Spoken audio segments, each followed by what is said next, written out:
Shri Shri Ras Viharini Ju Ki Jai.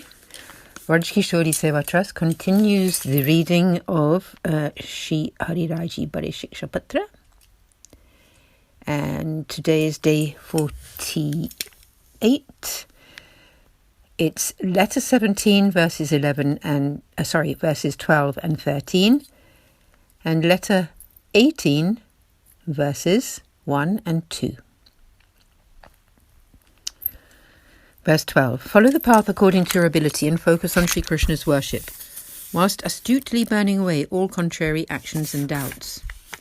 Do as much service as possible according to the path of grace and to the best of your ability.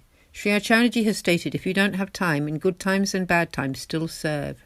In the 8th canto of the Srimad Bhagavatam, Brahmaji says, if you water just the roots of a tree, that water will extend to both the large and small branches as well as to the leaves. Watering the branches or leaves themselves serves no purpose. In fact, it can be damaging. In the same way, service to Sri Krishna serves all other godheads and souls, whereas service to such gods benefits neither them nor the Supreme Lord himself. Service to our Lord Sri Krishna is equal to watering the roots of the tree, whereby the branches and leaves will benefit. Worshipping other godheads is like watering the leaves and the branches. Therefore, serve Sri Krishna. This is the most important activity for a pure devotee on the path of grace. Activities opposed to the path of grace are like fire, which can burn you. So avoid and renounce all contradictory practices. Verse 13. Always keep enlightened association with devotees who are true to Sri Acharyaji's path, who are free from egotistical mundane activities, and who are forever humble before their Guru and his teachings. Tika 13. Try to always associate with great devotees on the path of grace. In his Bhakti Vardhani, How to Increase Devotion treatise, Sri Acharyaji has stated, one who is, you should be, firmly attached to Sri Krishna's service or to hearing and reciting his name, stories and teachings. Then after completion of your service, you should listen to the words of such great devotees. He also states in his Nirodha Lakshan, Nirodha, bound by Sri Hari treatise, the blessing of the great devotees always produces blissful praise. That is not like the tunes of worldly people. It is like comparing stale dry food to a rich and delicious meal.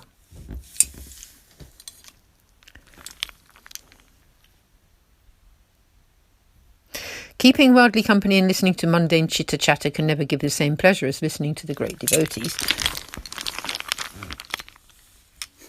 Their company compares to the delicious meal, whilst the worldly association compares to stale dry food. Their company and their words are very juicy, just like a meal of the best food offered to the Lord. Partaking of it removes all your impurities. The words of the worldly are like dry, nasty food. Therefore, always remain in the company of great devotees of the Lord, avoid worldly interactions, stay humbly in the service of your Guru, and dedicate your life to him. O my Guru, Lord of the universe, please protect me who have come to take shelter at your feet. Burnt as I am by the mundane world, and bitten as I am by the snake of this age of struggle. Stay in the Guru's shelter in this way. If he blesses you, so will the Lord. If he is happy with you, so will the Lord be.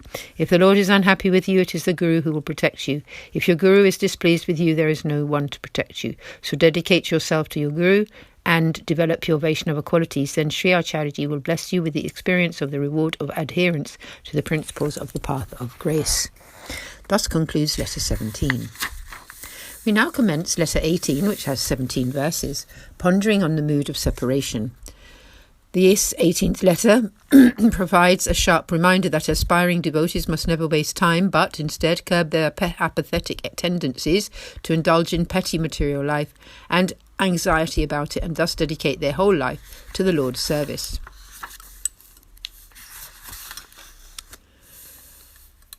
In this 18th letter, it is described how it is inappropriate for enlightened souls to exist solely for the purpose of filling their bellies. They should be in that state of feeling separation from their Lord and knowing that there is no bliss at all in that which is not related to the Lord's appearance and pastimes. Whatever it takes, they should avoid worldly mental involvement, establish Sri Krishna in the heart, and never consider anyone to be comparable to the Lord except for Sri Swamiji, Sri Acharyaji, or Sri Gosaiji. The nature of this age of Kali can obstruct the surrender and service described in the previous chapter, and the embodied soul often does not perceive this clearly. Here follows a description of how they can gain knowledge of this. Excuse me, please. Verse 1. Time which steals years from everyone's life forges onwards, and the embodied soul fails to understand this. Hence they become distracted from their service and other spiritual practices and get entangled in their own self-centered activities. Tika. Time runs its own course and at every moment steals away the embodied soul's years of life as they fail to recognize that their life is ticking past and therefore allow themselves to get distracted from its true purpose. They occupy themselves with mundane and scriptural involvements. The nourishment of their body and sensual activities are seized with anxiety about all of these. They are confused and therefore do not understand that time is eating away at their lifespan, and thus they forget to ask themselves, what is my destiny? What should I be doing?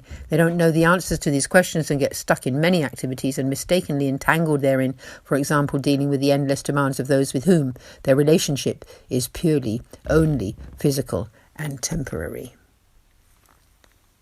This acts to the detriment of spiritual activities, such as associating with those with whom their relationship is spiritual, establishing their own personal righteous path, serving the Lord, remembering Him, and singing His praises, etc.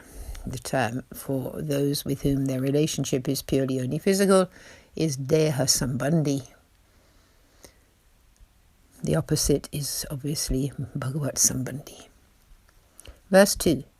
The Lord's close devotees should not solely engage themselves in techniques of survival and filling their bellies. Will the Lord, a storehouse of grace, not achieve this for them? Tika 2. We have just read that it is not appropriate for Vaishnavas on the path of grace to solely concern themselves with worldly survival techniques. Sri Krishna is an ocean of grace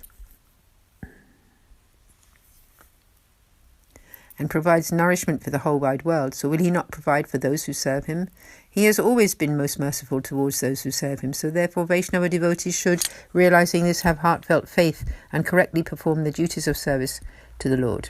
It is totally essential for them to do business.